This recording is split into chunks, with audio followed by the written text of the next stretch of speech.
पता ना का हो गल भाई, लेकिन समझ में नहीं। लोग लड़की खातिर परेशान होला, हम लड़की से परेशान बानी, बाकी जगह खातिर हम परेशान बानी। भगवान ना जाने ओकरा से कब मिलन करवाई है।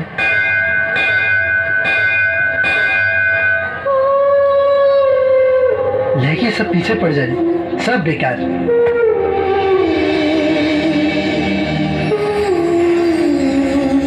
ओकरे की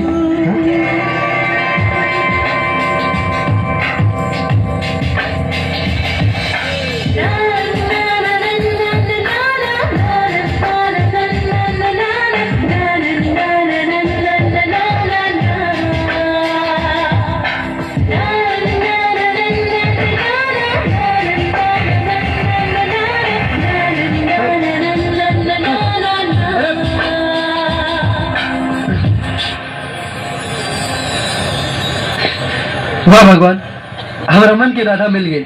बहुत बहुत धन्यवाद। हर हर महादेव।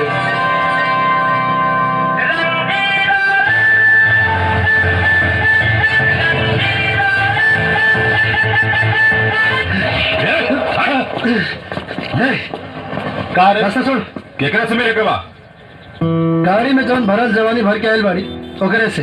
चिचोरा की करे आयल बड़े ना ये घर के दामाद बने, खाली रखवाली खातिर ना, तोड़े खातिर भी पैसा नीला है। गाड़ बड़े गॉड ना। रास्ता छोड़। अरे देखा सन, अपना राधा से मिले आयल बने।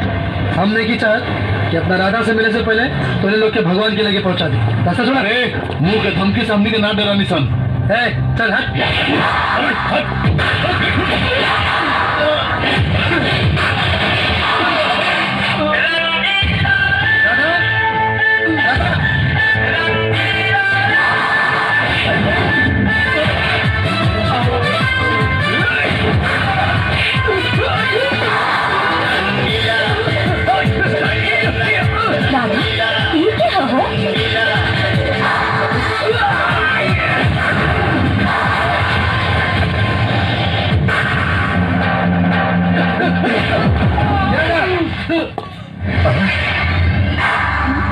नीचे आओ।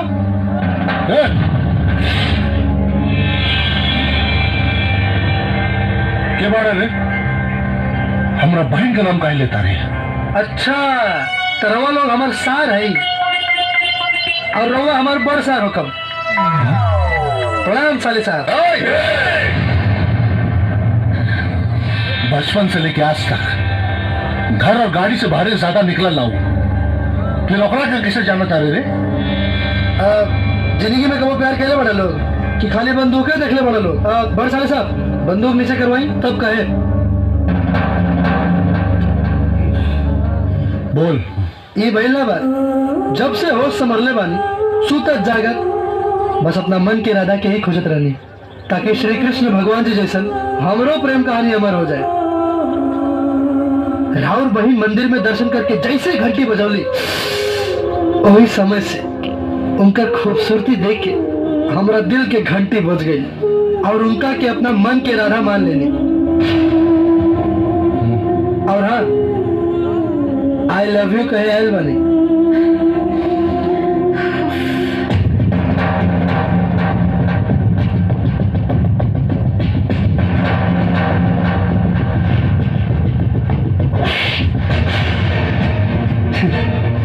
सपना सजावे से पहले दौलत सिंह का नाम अपना बाप से पूछ लेने रहते ना, तो सपना पगड़ी बने के बजाय हमारा जूता का चमड़ी बन जाए।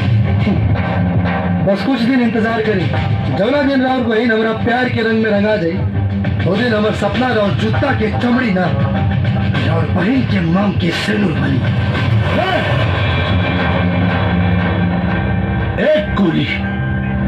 एक गोली दिल में घुस गई ना, सारा मजनूगिरी खून बन के बाहर निकल जाएगी। तो गोली चला के देखी, हमारा देही से खून से ज्यादा राउर बहन के आंख से आंसू गिरी।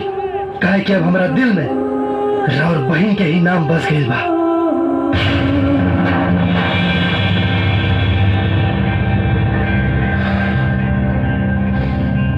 5 दिन बाद हमारा बहन के सगाई है।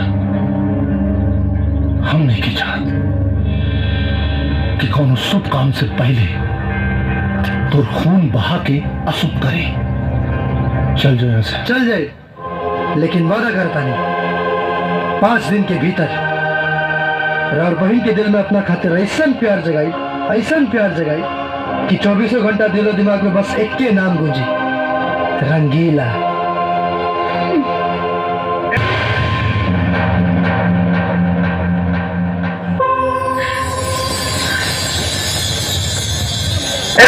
बहुत जल्दी